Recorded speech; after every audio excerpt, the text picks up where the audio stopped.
आता है नहीं आता? श्रीमद् भागवत में नहीं आता। नहीं आता, बिल्कुल नहीं आता। क्योंकि सुखदेव जी राधा रानी को परम गुरु मानते थे। जब राधा रानी का नाम ही श्रीमद् भागवत जी में नहीं दिया तो विवाह का उल्लेख कैसे हो सकता है? लेकिन श्रीमद् भागवत जी को छोड़ के 12 ग्रंथ ऐसे हैं जो हमारी लाडली जी के विवाह का उल्लेख करते हैं। लेकिन जिस भांडीर वट के नीचे आप खड़े हो, इसका श्रीमद् भागवत जी के 10वें स्कंद के 18वें अध्याय में 22वां श्लोक कि बृहंतो बाहि मानस्य 4 यंत्रस्य गोदनम भांडीरकम नाम बटम जम्बू कृष्णम प्रोग्राम, यानी वृक्ष द्वापर युग में बहुत विशाल था, 4 योजनों में फैला हुआ था। इसकी जो सीमा थी वो 15 किलोमीटर में थी, तो इसको पंचकोशीय वृक्ष के नाम से भी जानते थे। कान्हा जी इन्हीं की शाखाओं पर चढ़ के यमुना मैया को आर पार किया करते थे। मान्यता है कान्हा जी की जो 9 लाख गाय थी, दोपहर के समय इसी वृक्ष के नीचे बैठ के विश्राम करती थी। तो माताएं जो भी माखन, मिर्ची, रोटी इत्यादि प्रसादों में रख देती थी, सभी ग्वाल वाल एकत्रित होकर दोपहर का भोजन करते थे। और भांडीर वन में सबसे बड़ा विशेष पर इसी प्रसादी का बताया गया है, क्योंकि आप कभी किसी विवाह में जाते हैं तो बिना अन्न प्रसादी के नहीं आते। आप तो लाडली जी के विवाह स्थली आए हो। यहाँ पर जो दुर्वासा मुनि थे, जो दूब घास होती है उसी का रसपान करते थे।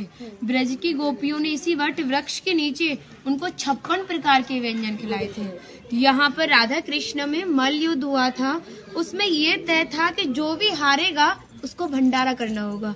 तो जब हमारे कान्हा जी हार गए थे तो ग्वाल वालों के साथ मिलके यहाँ पे भंडारा किया, उसी के नाम पर इसका नाम भांडीर वन पड़ा। यहाँ पर ब्राह्मण पत्नियों ने भी कान्हा जी को भोजन प्रसादी खिलाई है और ठाकुर जी ने ब्रजवासियों से ये टुकड़े मांग के पाए थे, तभी नाम दिया था इसका मधुकरी। मांग के पाना मतलब मधुकरी।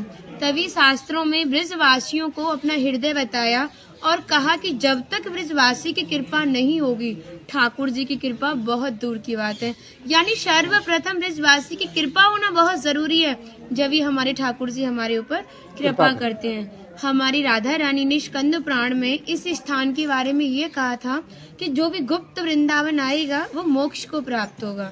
यानी भांडीर वन को ही उन्होंने गुप्त वृंदावन कह के संबोधित किया। तो कान्हा बोले तुम इतनी बड़ी बात को कह रही हो, लोग पाप करेंगे और सीधे दौड़े भांडीर वन चले जाएंगे, क्योंकि आपने तो मोक्ष धाम ही भांडीर वन को कह दिया। तब हमारी लाडली जी ने कहा नहीं कान्हा, मैं जिस पर विशेष कृपा करूंगी, जिसके प्रति मेरी भक्ति भाव दोनों सच्चे हैं और भक्त मेरी शादी में उपस्थित है। यानी आज से 5,500 वर्ष पूर्व आप इस स्थान पर थे। मनुष्य तो कोई था नहीं, तो अपने आप को कीड़े मकोड़े, घास फूस, पतझड़ इत्यादि अपने आप को मान सकते हो। जो भक्त उनकी शादी में उपस्थित था वो भक्त कई बार वृंदावन आएगा, जब जाके गुप्त वृंदावन आएगा और डायरेक्टली नहीं, किसी न किसी के माध्यम से। इस स्थान तक पहुंचने के लिए माध्यम का होना बहुत जरूरी है और सारा श्रेय भी माध्यम को जाता है, क्योंकि माध्यम ही हमें ऐसे दिव्य स्थान पर पहुंचाता है। और जो भी भक्त भांडीर वन में प्रवेश करेगा, प्रवेश करने से जो कान्हा ने 14 लीला भांडीर वन के अंदर की हैं, उनके दर्शन मात्र का फल प्राप्त होगा। और जो भी यहाँ की एक किनका प्रसादी पाएगा और एक रात्रि निवास करेगा, वो इस ब्रज गौलोक धाम से वैकुंठ गौलोक धाम को जाएगा, क्योंकि जो हमारे ठाकुर जी ने गौलोक धाम को इस 84 कोस में ही बांटा है। आप यहाँ पे जो भी दर्शन करोगे वो प्रकृति की देन के हिसाब से और मानव निर्मित दर्शन है, लेकिन आप गौलोक धाम में जो भी दर्शन करोगे वो ठाकुर जी के हिसाब से है।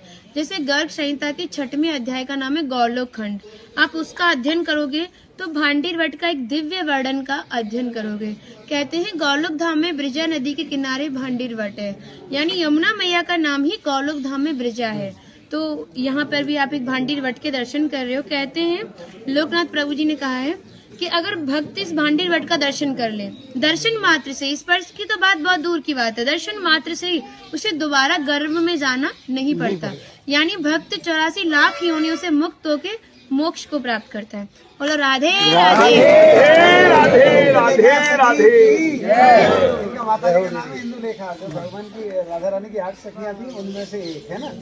और मन नहीं कर रहा कितनी तारीफ करे, वो है नहीं इसलिए बोल नहीं रही, कृपा कारण स्टार्ट कर दिया।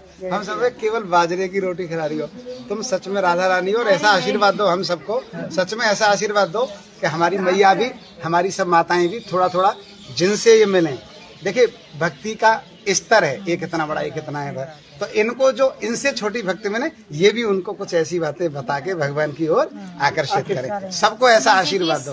आप ब्रजवासी हो इसलिए सक्षम हो, दे सकती हो। बढ़े और ब्रज में वास हो।